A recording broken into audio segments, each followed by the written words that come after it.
We did create Swim Central because after I learned and passed legislation at the state level that was designed to target our youngest children.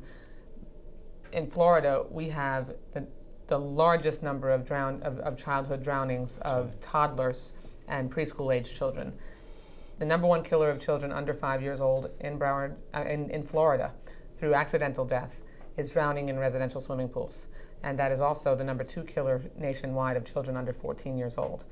We have a law that requires when a residential swimming pool is built in Florida, it has to be built with a pool safety fence, a pool safety cover, a self-closing, self-latching mechanism on the doors leading to the pool area, or continuous sounding door and window alarms. A homeowner who's building a pool has to choose one of those, because when supervision lapses, and we know sometimes it does, it should never when you have a child around water, but we know those things happen, you need an obstacle in the path of that toddler so that they can have a physical barrier in place to block access to the water.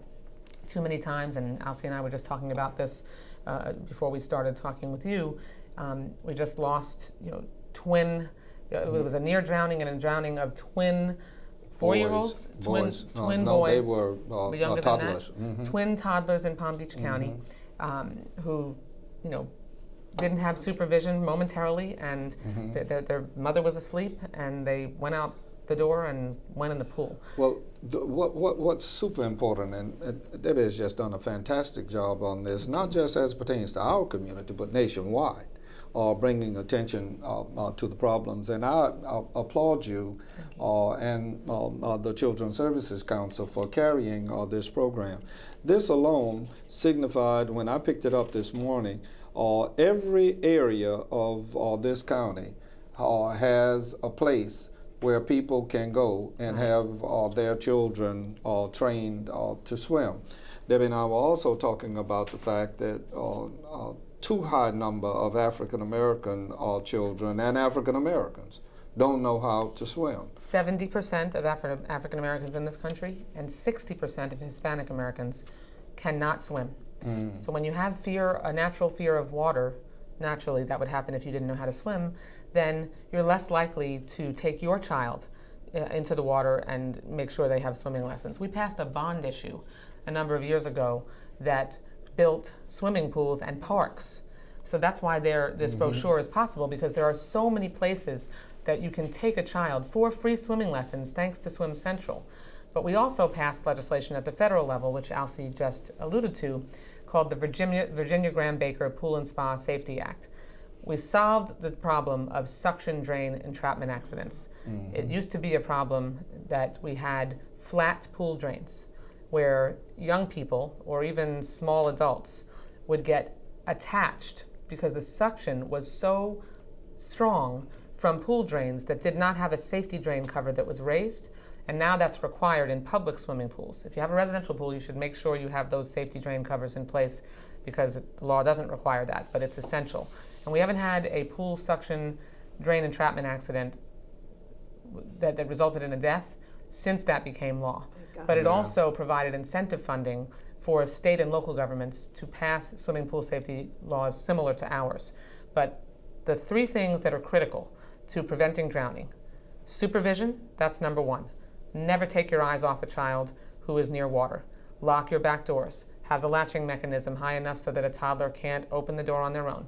Make sure you don't answer the phone. Don't switch the clothes from the washer to the dryer. Don't do anything that is going to take your eyes off that water or that child. But we know that supervision lapses, so you need a physical barrier in the way of that child. And then, coupled with that, children as young as 6 months old can get swimming lessons. And making sure they have knowledge of water safety and knowledge of swimming is going to save that child's life potentially. Both of you know how I like humor, and I think as I date back to where I grew up in Altamont Springs was near Orlando, for example, which is known as the City of Lakes, and there are 32 of them, but there were a considerable number of lakes and streams from San Orlando Springs all the way around. In my community, African Americans did learn to swim because it was called swim or else, and they would throw you out of the boat and you would learn to swim. But everybody knew how to swim because all the lakes that were were around us and our parents insisted. That's kind of interesting. Well, two really important points there, too, with all the lakes and bodies of water and so on. When that supervision lapses and you don't see your child right away, check the water first. Yeah. Walking around the house and the time it takes to walk around the house and look, the child can drown. And remember, as Alcee pointed out to me again in that same conversation, near drownings are 4 times as likely. You have near drowning victims who can be compromised physically in terms of brain damage and other health problems for the rest of their lives. And so getting that child out of the water if they have sunk. Drowning is a silent killer. A child falls in the water, toddlers especially are top heavy, so they can drown in a bucket of water, Cindy. So we're talking about buckets of water. We're talking about above ground swimming pools, the ones that are bathtubs. Bathtubs, exactly, lakes. So having someone who is designated to watch that child around water. But, we've had so many drownings take place where in an apartment they have their community pool and the mom or grandma, somebody takes a nap, thinks that the child thinks that the child is, just fine, and the front door is unlocked, and they wander out the door, go down the stairs, and they find them in the community pool whose gate latch, unfortunately, is often broken or not working, and you just have to make sure that you always have that supervision in place. Right. And that's another place that Sheriff Israel has stepped up and asked his deputies when they're out in those communities, if they see a broken latch, to make sure to call it in. The Department of Health is all over it. Important. But every citizen needs to look out. If you live in an apartment complex or many of our communities, there are over 1 million pools in Florida. If you see a broken lock, call the health department and tell them, and they'll come out and they'll cite the community. I also, for those parents of young children, want them to know that now through Swim Central, we have a voucher for a mommy and me, or a daddy and me, or grandma and me, for those 0 to 4-year-olds. If they call Swim Central or go online, they can get a voucher, and they can get comfortable in the water. It doesn't have to be scary. They don't have to learn how to swim, but they have to at least get comfortable about going in the water, because God forbid the child falls in. We have seen cases as well where mom or dad or grandma is afraid, and the child drowns even though an adult is right there. Exactly. Cindy, I just want to change the subject and get you to tell me about the P3 grant, since you all were awarded a significant amount of money by the Education Department, and you're looking at 2 people that had a hand in that one. Yes, and I want to thank you for that support. The president said he wanted to find a way to make federal dollars work better on the local level. We've talked a little bit about, the federal government needs to set standards. You come up with some terrific ideals and legislation. States sometimes get in the way, but we won't talk to. But local government is the best, says the Children's Services Council. So let that federal money come locally and let us look for ways to use it better. And so we're looking to combine the 21st Century Learning Center dollars that CSC has been awarded, and WIOA dollars that come through CareerSource, that's the Workforce Innovation Act money, and work with children in high schools, show them the vision for the future, give them the educational supports, but once they have an idea that they can do something and they get a little work experience and training under their belt, then the education may become a little bit more relevant for them, and we're hoping to see better outcomes through combining that. So we're one of only 9 awards in the whole country. We hope to be the trendsetters, as Broward always is. Absolutely. And we'll be back to you with the results of that as we get it off the ground. Yeah, not to get into process, but to show you how things have changed.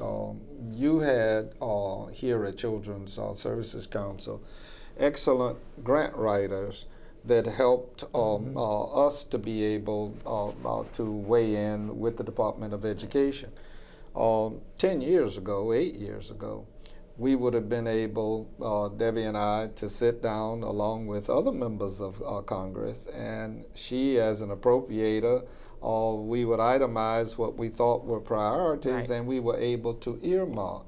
That's been taken away from members of the House of Representatives. I'm not sure it's taken away from the U.S. Senate, clearly. But at the very same time, that's something that has harmed us in our ability to be able to help. You hear us talk about programs passed that we've been involved in, but you can go around this county and you can see things that Debbie Wasserman Schultz or Lois Frankel or Ted Deutsch or Peter Deutsch or Robert Wexler before them or myself that we have been involved in, ranging all the way from the African American Research Library to radar at airports to Coral Reef schools. All of those kinds of things. And I say that for the citizenry to speak out to legislators and tell them that that's something that needs to be done.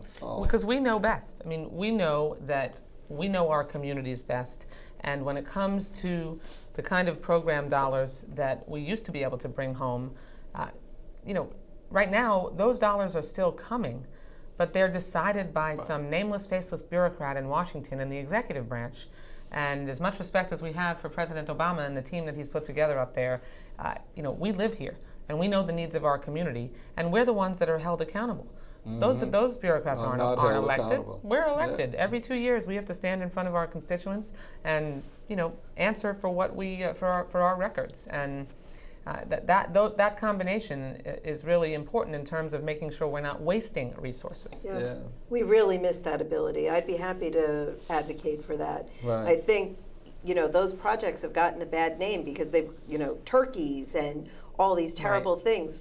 They like to point out the bridges to nowhere. They don't like to point out the great things that were done, and most of them were terrific. It's the old saw that the bad apples spoil the whole bunch, and we've gotten rid of the opportunity to help a lot of people because of a few people making some decisions that really were based on their unfortunate self-interest. And the multiple programs that you oversee, almost all of them had some potential for either one of us to be able to take that as a priority and try to bring resources that are much needed. We know the work that you do, and therefore the P3 grant that you got, had I had my way, it would have been double that amount. I wish.